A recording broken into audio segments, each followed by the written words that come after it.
πρώτες φορές που πήγαινα και τύχαινα να αργήσω το βράδυ, ήταν σαν ένα λαχανιασμένο σκυλί. Μέσα στο σπίτι αυτό? Έξω από το σπίτι. Βγήκα και εγώ, τράβηξα μια σγουρά γύρω από το αυτοκίνητο. Λέω, κάποιο σκυλί θα είναι, μωρέ, λέω, δεν μπορεί. Στην πλάκα, έτσι.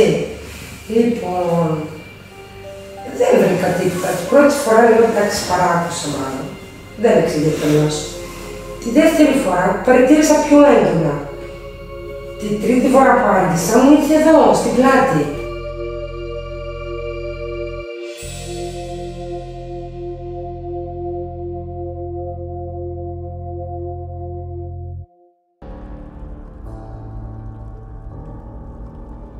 Πριν λίγες μέρες, ένας φίλος της ομάδας μας κάλεσε τηλεφωνικά να ζητήσει τη βοήθειά μας σε ένα περιστατικό που συμβαίνει στον ίδιο και στη σύζυγό του. Πριν ξεκινήσω την αφήγησή μου για τη συγκεκριμένη υπόθεση, θα ήθελα πρώτα να αναφέρω ένα σημαντικό στοιχείο που θα σας βοηθήσει όλους να καταλάβετε το λόγο που με έκανε να πάω όσο πιο γρήγορα μπορούσα. Το επάγγελμα του φίλου μας σχετίζεται με τη φροντίδα και την προετοιμασία για την τελευταία κατοικία ανθρώπων που απεβίωσαν. Αυτό το αναφέρω για να γίνει κατανοητό ότι η υπόθεση στηρίζεται σε μια πολύ σοβαρή μαρτυρία και είναι πέρα για πέρα αληθινή. Η μαρτυρία είναι για ένα σπίτι που βρίσκεται αρκετά χιλιόμετρα μακριά από την Αθήνα. Η τοποθεσία δεν έχει και τόσο σημασία και για την προστασία και την τήρηση της ανωνυμίας της οικογένειας θα χρησιμοποιήσουμε πλάνα αρχείου. Το σπίτι αυτό λοιπόν, τους τελευταίους μήνες, μετά την απεβίωση ενός από τους κατοίκους, άρχισε στον εξωτερικό χώρο να παρουσιάζει κάποιες ανεξήγητες απειλητικές δραστηριότητες. Βηματισμοί δίπλα τους, χωρίς να υπάρχει κανένας, έντονο συναίσθημα παρουσίας, θόρυβοι και έντονη τοπική ανέμη, όλα στον εξωτερικό χώρο του σπιτιού. Αντίθετα, στον εσωτερικό, κατά τα λεγόμενά τους, επικρατεί ηρεμία. Μάλιστα αναφέρουν ότι στο εσωτερικό του σπιτιού αρκετές φορές αναβλύζει ανεξήγητα μια μυρωδιά από λιβάνι. Ο εξωτερικός χώρος του σπιτιού, όπως αναφέρουν, είναι πολύ τρομακτικός και κάθε φορά που επιθυμούν να το επισκεφτούν, ανησυχούν για το τι θα τους συμβεί. Αυτός είναι και ο λόγος που μας κάλεσαν. Σε λίγες ώρες θα βρεθούμε στην εργασία του φίλου μας για να μας διηγηθεί ο ίδιος και η σύζυγός του την ιστορία και στη συνέχεια να μας πάνε σε αυτό το σπίτι που τώρα ζει μία μοναχική γυναίκα μεγάλης ηλικίας που σχετίζεται με τον αποθανόντα.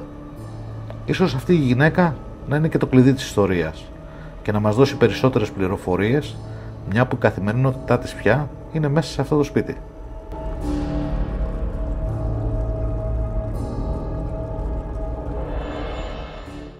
Τυχαίνει προχθές το βράδυ. Που σε πήρα εκείνη την βράδυ? Ήταν η κυρία που με περίμενε, διότι κάτι συμβαίνει και δεν μπορώ να αργήσω το βράδυ, γιατί δεν είναι και ό,τι πιο όμορφο. Και της λέω, περίμενε εδώ στη βεράντα για να φύγω. Και είναι απόσταση, μιλάμε για ούτε 5 μέτρα το σπίτι από το αυτοκίνητο. Αυτή τη φορά ήταν σαν να κάνει επίθεση ένα πολύ άγριο σκυλί και εννοούσα ότι είναι παρουσία γλυκιά. Όχι γίνει και αυτό το απαλό, το... Δεν μπορώ να σου το εξηγήσω. Όταν θα είναι μια παρουσία δηλαδή. Πολύ έντονη. Απειλητική. Πολύ απειλητική. Αυτή τη φορά ήταν κακός. 100%. Και με ακολούθησε μέχρι μια εκκλησία. Α, τότε μαζί σου, δηλαδή πού βγες? Ναι, για πρώτη φορά με ακολούθησε μέχρι την εκκλησία. Η εκκλησία τι απόσταση έχει? 200 μέτρα. Έχει αρκετά μεγάλη. Ναι, 200-300. Αρκετά μεγάλη. Και μόλις έφυγα μετά την εκκλησία, μπορεί να κατέβαινα και με 90 σε αυτό το δρόμο. Εκεί στο σπίτι όταν μπήκες μέσα? Μέσα μόλις μπαίνεις δεν υπάρχει τίποτα. Οπότε είναι κάτι απ' έξω. Ναι, στην είσοδο του σπιτιού. Αυτά είναι μονοκατοικία? Μονοκατοικία. Παλιό σπίτι? Παλιό, αλλά με την ιστορία του. Εσύ Γιώργο, έχεις κάποιο περιστατικό σε αυτό το σπίτι? Όχι, 2 φορές έχω νιώσει μόνο. Όχι, απλώς μου σηκώθηκε και πήγα να μπω μέσα αυτό. Αυτή τη φορά δεν είναι τόσο έντονο. Πάνω του έλεγε κάποιος ότι μπορώ να το νιώσω, δεν το πίστευα. Δεν το πίστευα. Όσο πιο πολύ φοβάσαι, τόσο πιο έντονα είναι τα φαινόμενα. Και αυτό σημαίνει ότι απορροφάει ενέργεια από σένα και του δίνει δύναμη στην ουσία. Και εγώ το έχω προσέξει σε πολλά σπίτια που έχω πάει, που είναι λίγο περίεργα τα σπίτια αυτά. Όσο αφήνω τον εαυτό μου και φοβάται, δεν γίνεται να με φοβηθεί. Έτσι είναι. Δεν υπάρχει κάποια περίπτωση όσο και να εξοικειωθεί με κάτι, γιατί είναι κάτι άγνωστο, δεν ξέρει. Εδώ με του νεκρού που έχει είναι νεκροί τέλο. Δεν έχουμε δραστηριότητα. Πρέπει να το συνηθίσει κάποια στιγμή. Όταν όμω βρίσκεσαι σε μια κατάσταση τέτοια που υπάρχουν δραστηριότητε, πώ να το συνηθίσει, δεν ξέρει, δεν βλέπει, δεν καταλαβαίνει τι είναι αυτό το πράγμα. Οι άνθρωποι είμαστε με αυτό το χάρισμα, αυτά τα συναισθήματα μα προστατεύουν από πολλά πράγματα. Όπως και τα ζώα προστατεύονται από τη διαίσθησή του, από τον οραματισμό του, έτσι και εμεί οι άνθρωποι είμαστε πρικισμένοι με πράγματα. Ο φόβος δεν είναι κακό συναίσθημα, είναι πολύ καλό γιατί σε προστατεύει. Σε προστατεύει από πράγματα, από λάθη. Ένας που θα ζήσει και θα βιώσει μια τέτοια κατάσταση, αλλάζει όλη η ζωή του. Γιατί αρχίζει και σκέφτεται ότι δεν είναι μόνο ό,τι βλέπει, υπάρχει και κάτι άλλο από πίσω. Αυτοί οι άνθρωποι που μέσα κάπου πάνε. Κάπου πάνε. Δεν σταματάει εδώ η ζωή. Επειδή σταμάτησε το φυσικό σώμα και δεν λειτουργεί, δεν σημαίνει ότι η ενέργεια, η ψυχή μα, όπω θε πες ότι σταματάει εδώ. Δεν σταματάει εδώ, συνεχίζει σε μια άλλη κατάσταση ύπαρξη. Και αυτό είναι αποδεδειγμένο. Δηλαδή έχουν μιλήσει πολύ στο παρελθόν σοβαροί άνθρωποι, ερευνητές, φιλόσοφοι για μια επόμενη ζωή. Ακόμα και θρησκείες μιλάνε για μια επόμενη ζωή. Έτσι, μια συνέχεια των πραγμάτων. Φυσικό. Αλλά μήπως θέλει κάτι, ξέρω εγώ, κάποια βοήθεια, κάτι να πει, κάτι να εκδηλώσει, ξέρω εγώ. Συνήθως ακόμα και να με διώξει πλέον. Ναι, αυτές οι οντότητες για κάποιο λόγο εκδηλώνουν κάποιες δραστηριότητες. Είτε για να επικοινωνήσουν μαζί σου, είτε για να σε αποτρέψουν από κάτι. Υπάρχουν πολλές αιτίες που μπορεί να συμβαίνει κάτι. Το σημαντικό είναι σε όλα αυτά ότι υπάρχουν. Και το διαπιστώνουμε κάθε μέρα ότι υπάρχουν. Εμένα με εξιστάρει αυτό το πράγμα και χθες όταν με πήρε ο Γιώργος τηλέφωνο και μου σημαίνει αυτό και αυτό το σπίτι, λέω Γιώργο και κατακρισμό να κάνει, εγώ θα έχω με τα πόδια του. Είναι ωραίο. Πιστεύω το μόνο που με προβληματίζει όμως είναι γιατί μόνο όταν είμαι μόνη μου. Γιατί ίσως είσαι ένας θετικός δέκτης που κάτω από κάποιες συνθήκες ηρεμίας στον περιβάλλοντα χώρο να εκδηλώνεται. Ίσως να εκδηλώνεται ότι είμαστε πολλά άτομα, εμείς να το καταλαβαίνουμε. Ο χώρος να καλύπτει αυτές τις δραστηριότητες. Τα αρνητικά άτομα που βρίσκονται δίπλα σου μπορεί ο Γιώργος, εγώ, χωρίς να είναι κάποιος αρνητικός, που να μην εκδηλώνεται αυτό. Και να εκδηλώνεται σε ένα γιατί γεφυρώνει και έρχεται πιο κοντά στις δικές σου συχνότητες. Στο δικό σου είναι. Αυτό που λέμε ότι κάποιοι άνθρωποι είναι πιο θετικοί δέκτες. Τα παλιά τα χρόνια, πολύ χωρικοί, αγνοί άνθρωποι, βλέπανε στο δάσος οντότητες, νεράιδες, ξωτικά, γιατί ήταν πιο θετικοί δέχτες από ό,τι είμαστε εμείς σήμερα. Σήμερα εμείς οι άνθρωποι που τα έχουμε όλα δεδομένα, ότι η ζωή μας είναι αυτή, αυτό και αυτό, και δεν δεχόμαστε κάτι άλλο, πολλές φορές εκδηλώνονται πράγματα μπροστά μας και ο εγκέφαλός μας τα απορρίπτει. Δεν το δεχόμαστε αυτό. Έχουμε άρνηση το να δούμε κάτι. Εσύ μπορεί να είσαι ένας άνθρωπος πιο ευαίσθητος, πιο θετικός και να μπορείς να τα αφήνεις να εκδηλώνονται αυτά. Και ο Γιώργος, το νιώσε αυτό το πράγμα. Υπάρχουν ανθρώπους που δεν είναι. Σίγουρα θα το νιώσεις. Δεν υπάρχει. Απλά εκδηλώνεται μόλις νυχτώνει. Εκεί έρχονται τα πράγματα. Την ημέρα το νιώθεις, αλλά δεν ενοχλεί. Το νιώθεις όμως ότι είναι δίπλα σου. Δεν ενοχλεί όμως. Μόλις νυχτώνει και πέσει ο ήλιος. Έχεις παρατηρήσει κάποια άλλη δραστηριότητα, ας πούμε, κάποια μετακίνηση πραγμάτων, κάτι? Όχι, απλά όταν έσκυψα στο αυτοκίνητο γύρω να δω μήπως είναι κανένας. Όσο κοίταζα εγώ από εδώ, ερχόταν από πίσω μου. Ένιωθες δηλαδή μια παρουσία? Ναι. Άκουγες θόρυβο? Ναι. Άκουγες και θόρυβο, σαν βήματα? Το θόρυβο, όχι, μετακίνηση. Μάλλον το ένιωθα, δεν το άκουγα. Το ένιωθα ότι μετακίνηται, όχι να το ακούσω. Όταν όμως προχθές μπήκα στο αυτοκίνητο, κατάλαβα ότι είναι μέσα μαζί μου, στο αυτοκίνητο. Δεν είναι μέσα, δεν είχε προχωρήσει τόσο πολύ ποτέ.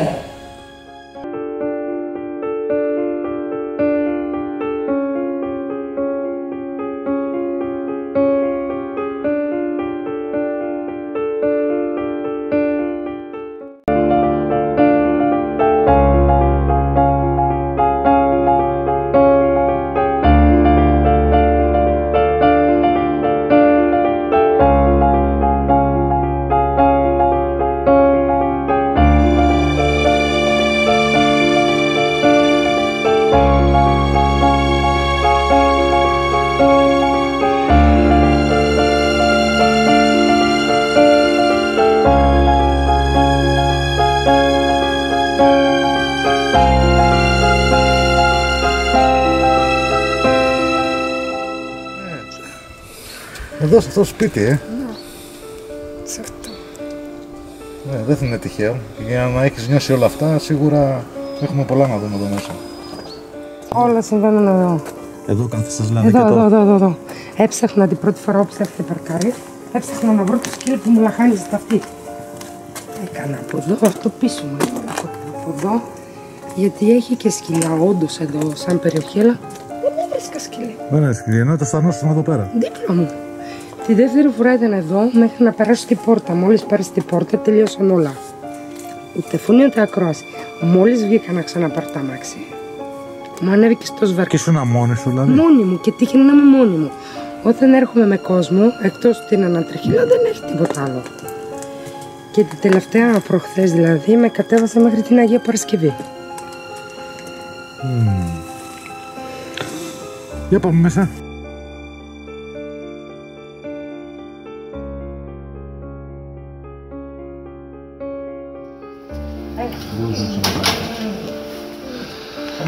Ναι, άμα μπει μέσα.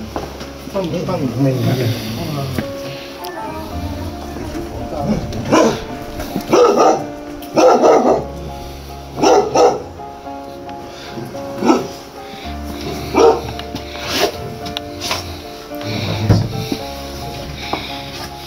Αυτός ήταν ο βράχος. Το έχουν λαξεύσει. Ναι. Είναι λάξει σε βράχο αυτό το σπίτι. Εδώ είναι του παππούλου του ιερέα. Κατάλαβα. Επιτρέπεται έτσι. Ναι.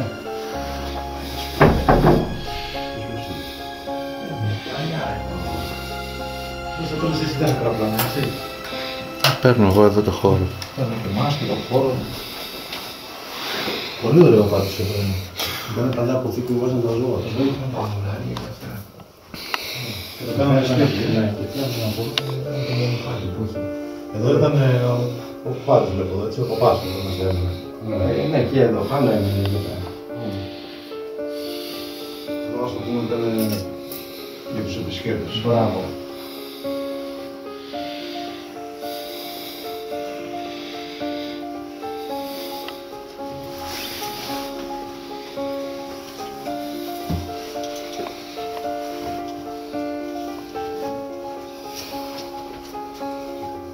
Εδώ μέσα καταλάβεις μια μυρωδιά.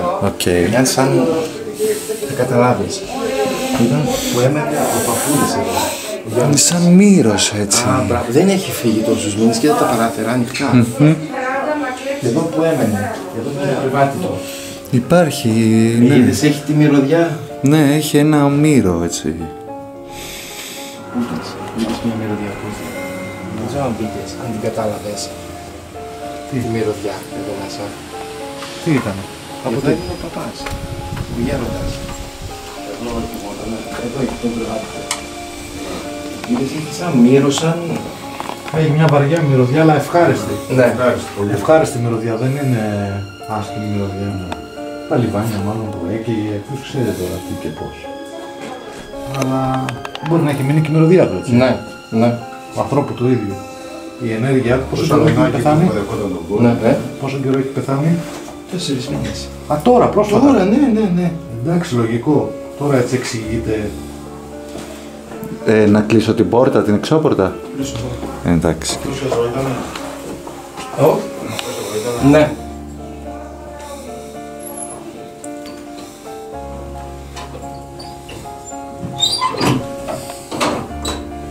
Πάντως γενικά έχει το σπίτι μια βαριά ατμόσφαιρα, έτσι. Έχει μια βαριά ατμόσφαιρα, κάτι είναι, δεν μπορώ να το διευκρινίσω τι ακριβώς είναι, αλλά κάτι είναι. Ίσως η άβρα του, γιατί έχει πεθάνει. 4 μήνες είναι και... Τώρα καταλαβαίνω η Νέλη τι λέει.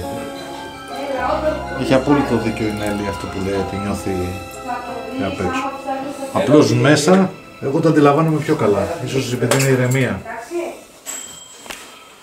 Εδώ στο σπίτι είναι... είναι κάπως. Τι λες εσύ, Χριστέ, από πίσω? Σίγουρα κάτι περίεργο παίζει σε αυτό το συγκεκριμένο οίκημα. Εδώ που να μείνουμε βράδυ, να το δούμε καλά.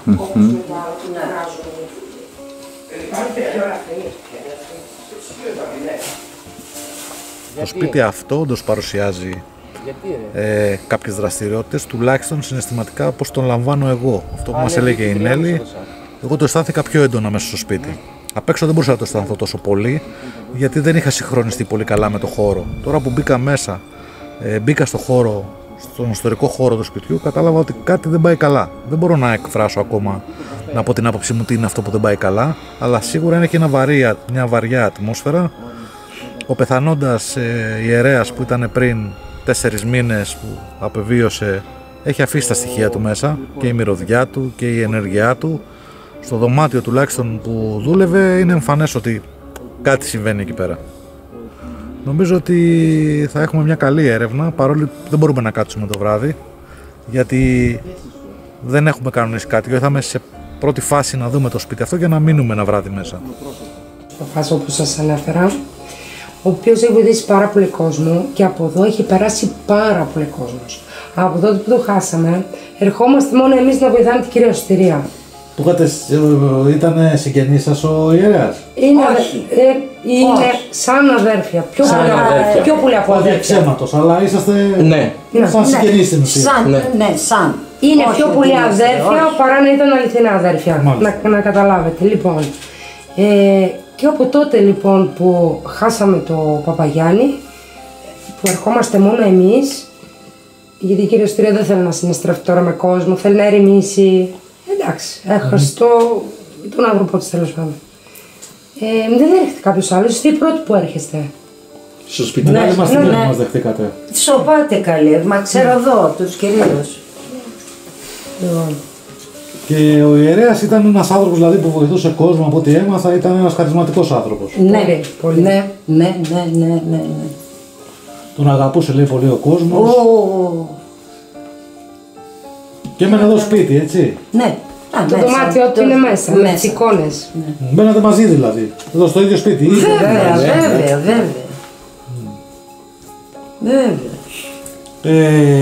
Από το θάνατό του και μετά, έχετε παρατηρήσει κάτι εσείς εδώ στο σπίτι, δηλαδή την παρουσία του, κάτι? Η παρουσία του δεν έπαψε να υπάρχει. Δεν έπαψε να υπάρχει. Όχι γιατί το αισθάνομαι εγώ, αλλά και άνθρωποι που έρχονται αυτό ακριβώς λένε. Και τα παιδιά μου που έρχονται. Αυτό έλεγα στα παιδιά μέσα, ότι αισθάνομαι την παρουσία αυτού του ανθρώπου και ας μην τον έχω γνωρίσει. Αισθάνομαι όμως ότι μέσα στο σπίτι, αυτό που μου έλεγες έξω, εγώ το αισθάνομαι μέσα. Ναι. Αισθάνομαι ότι κάτι συμβαίνει. Δεν ξέρω να το εκφράσω τι είναι αυτό που συμβαίνει, αλλά συμβαίνει κάτι σε αυτό το σπίτι. Το βλέπεις? Εσείς έχετε παρατηρήσει κάτι και όταν φεύγετε από το σπίτι? Δηλαδή... Η κυρία Σωτηρία επίσης, συγγνώμη που διακόπτω, διαστάνεται αρκετά και γνωρίζει πολλά. Ναι, αλλά δεν δίνω σημασία. Αυτό που αισθάνεστε είναι καλό ή νιώθετε σαν απειλή κάτι? Σαν απειλή.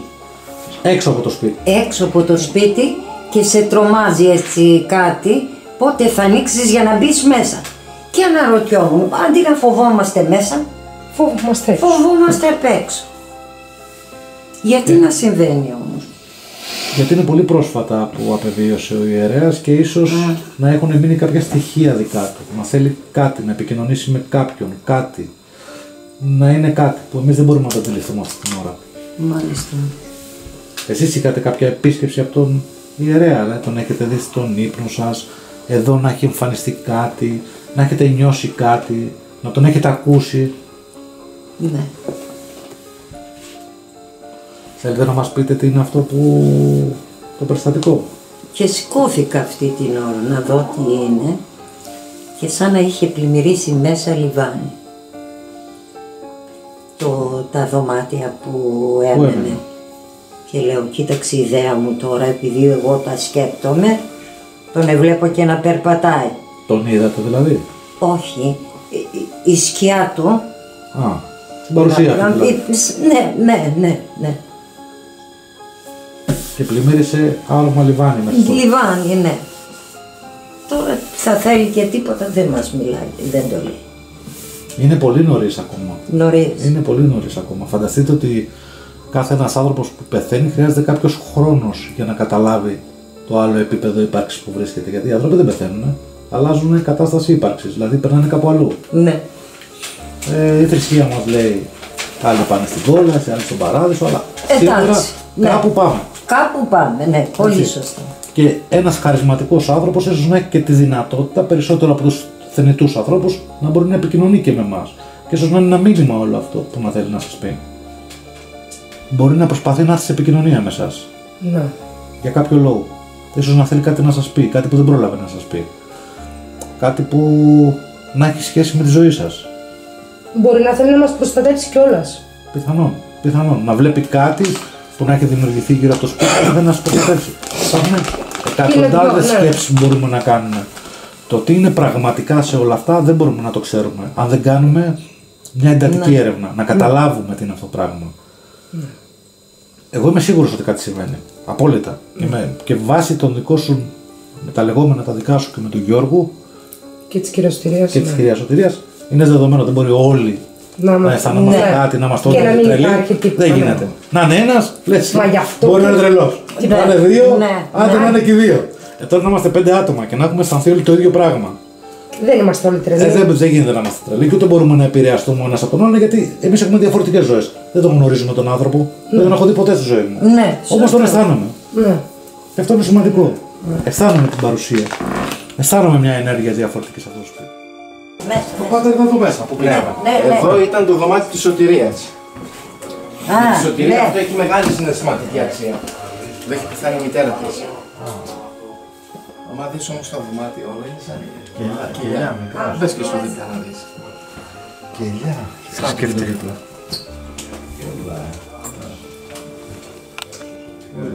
Σαν κελιά. Όλα σε αυτό το στυλ. Και δωματιάκια. Ναι.